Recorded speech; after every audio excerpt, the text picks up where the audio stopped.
Olá, amigos. Agora nós vamos fazer uma análise de experimento da física. E para isso nós vamos observar alguns experimentos em vídeo, né? Será apresentado um vídeo com um experimento a você. E nessa atividade, nós vamos utilizar uma metodologia científica, tá? Ou seja, vamos usar o passo a passo, né? Utilizando de tal forma que nessa atividade, né, você faça uma descrição desse experimento, mas utilizando os fundamentos da física. Ou seja, aquele experimento tem que ser explicado por alguma parte da física que você estudou, né? É uma aplicação.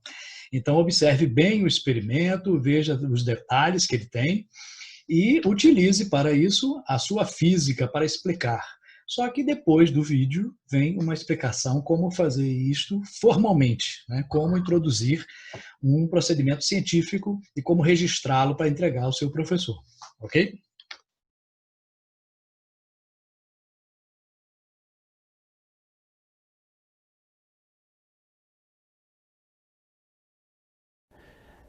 This is one of the simplest ways of demonstrating the existence of a magnetic field and the kind of shape that it makes.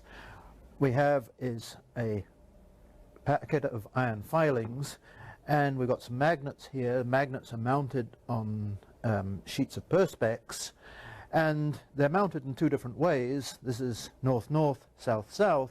This is north-south, south-north. And so what we'll do is just to shake the iron filings onto this, and the iron filings will map out the magnetic field. So let me show you how that works.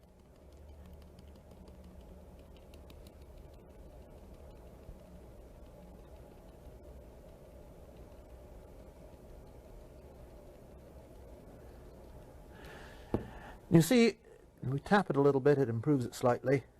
You see the magnetic field forces the iron filings to line up along the lines of force, and in fact you can see fairly clearly in this case it appears as though you've got charges there and there. Those are the north poles, there and there, those are the south poles, and so the lines of force run from north to south and from north to south, but in between the north poles we actually have a region of zero field.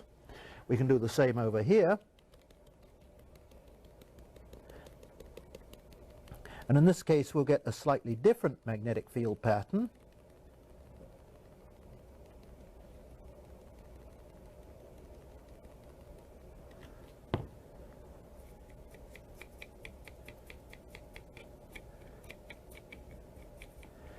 And you notice here now, because we've got a north pole and a south pole, the lines of force run from the north to the south, and from the north to the south, and from the south to the north, and from the south to the north.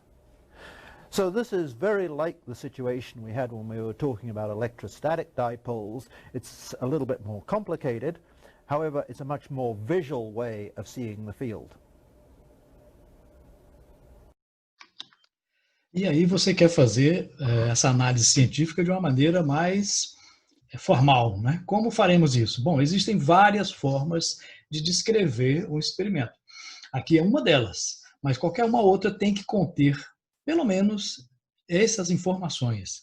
No início, né, na primeira parte, vamos identificar, localizar a área, o título e o objetivo. Então, na primeira parte, você tem que identificar-se, né? Então, é o nome do estudante que é responsável por essa descrição, essa análise, né, do experimento científico. Depois você vai colocar aqui a parte da física que está relacionada, né? É mecânica, é eletricidade, é ótica, especificando, né? Então, por exemplo, qual é a parte da ótica? Ótica física, ótica geométrica, ondas mecânicas, ondas eletromagnéticas. Então, é importante ao observar o experimento que você identifique qual é a área específica da física que está sendo analisada. É o movimento retilíneo, o movimento curvilíneo. Né? Depois você vai colocar um título. Nesse título, nunca você começa com um verbo. Né? Sempre coloca avaliação, análise, investigação.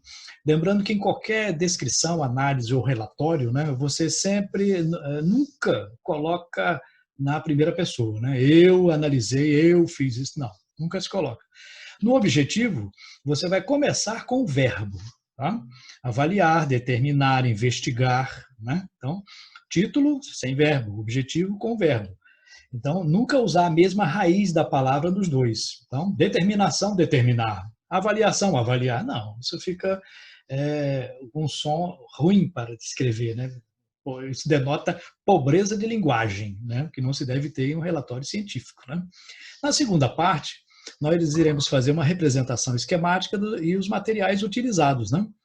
Na representação, né, você vai colocar aqui, ilustrar o que foi analisado em forma de esquemas ou desenhos, né? Não precisa ser um desenho artístico, bonito, não, mas um desenho que possa se identificar o que é.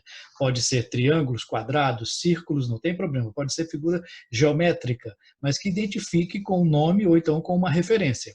Você vai visualizar o experimento indicando as partes principais deste experimento. Depois vai colocar os materiais que foram utilizados, né? Foi utilizado uma régua para quê? Para isso foi utilizado. Então a descrição tem que colocar os materiais e como eles foram utilizados ali naquele experimento. Okay? Na terceira, importante nessa parte, deve-se colocar os detalhes do experimento observado. Ou seja, né, tem que ficar sempre bem detalhado, é a parte mais detalhada de uma descrição ou de um relatório, né, de uma coisa que você está observando. E a terceira e última parte, você vai colocar quais os princípios da física que foram identificados naquele fenômeno. Nessa primeira parte aqui, você vai enumerar conceitos, leis, lei de Newton, primeira lei de Newton, segunda lei de Newton, né? Qual é o princípio da termodinâmica, qual é a teoria da física que foi comprovada, qual é o conceito físico que está relacionado àquele experimento. E na última parte você vai fazer uma discussão dos resultados, né? Você vai interpretar aquilo que foi observado baseado nos princípios que você identificou. Acontece isso por causa do princípio tal, tal e tal. Então é importante colocar essa última parte. Assim você terá feito uma análise de um experimento adequadamente. Ok?